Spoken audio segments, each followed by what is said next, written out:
বারবারসিস বা খরকুণ্ড মূলত পুরুষের দাড়িতে গোপে বা বগলে নাপিতের খুরের দোষেই এই সংক্রামক পীড়াটি পুরুষের দাড়িতে হতে দেখা যায়। এটা সাইকোসিস বারবি হিসেবেও খ্যাত। স্টাফাইলোকক্কাস জীবাণু সংক্রমণে মূলত এই রোগটি হয়ে থাকে। এটা এক প্রকার ছোঁয়াচে রোগ। এই রোগটি হলে প্রচন্ড ইচিং হয়, বার্নিং হয়, অনেক সময় দাড়িতে ছোট ছোট ঘামাচি বিচির মতো দেখা যায়, আবার ছোট ছোট দানাগুলো পাকে রস ঝরে।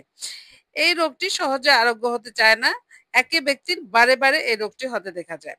হ্যালো ভিউয়ার্স, আমি ডক্টর আজিমুন্নেসা। আজকে আপনাদেরকে জানাবো এই রোগের লক্ষণ সহ মেডিসিন গুলো।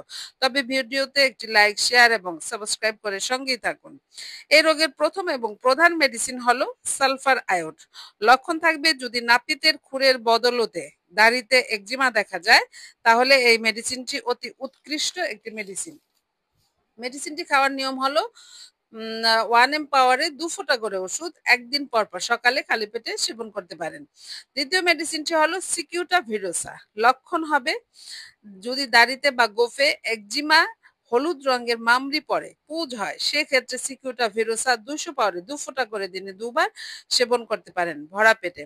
তবে সঙ্গে সালফার আয়োড খালি পেটে সেবন করতে পারেন। তৃতীয় মেডিসিন হলো টেলুরিয়াম। লক্ষণ থাকবে একজিমাতে প্রচন্ড চুলকায়, চুলকানের সঙ্গে পানির মতো রস ঝরবে। এক্ষেত্রে টেলুরিয়াম 30 পাউডারে 2 ফোঁটা করে দিনে 3 বার সেবন করতে পারেন। তবে পুরাতন পীড়ায় 200 পাউডারে খেতে পারেন 2 ফোঁটা করে দিনে 2 বার। উপরের এই 3টি মেডিসিনের যে কোনো 2টি অথবা প্রয়োজনে একটি মেডিসিনের সঙ্গে বায়োকেমিক মেডিসিন ক্যালিমিউর 6x অথবা 12x পাওয়ারে কুসুম গরম পানির সাথে পর্যায়ক্রমে মেডিসিন সেবন করতে পারেন। তাহলে দ্রুত রেজাল্ট আশা করা যাবে ইনশাল্লাহ। প্রিয় ভিউয়ার্স, লক্ষণ এবং মেডিসিন বলে দিলাম। আপনি আপনার লক্ষণ অনুপাতে মেডিসিন সেবন করতে পারেন, তবে একজন রেজিস্টার্ড চিকিৎসকের পরামর্শ অনুযায়ী মেডিসিন সেবন করা অত্যন্ত জরুরি।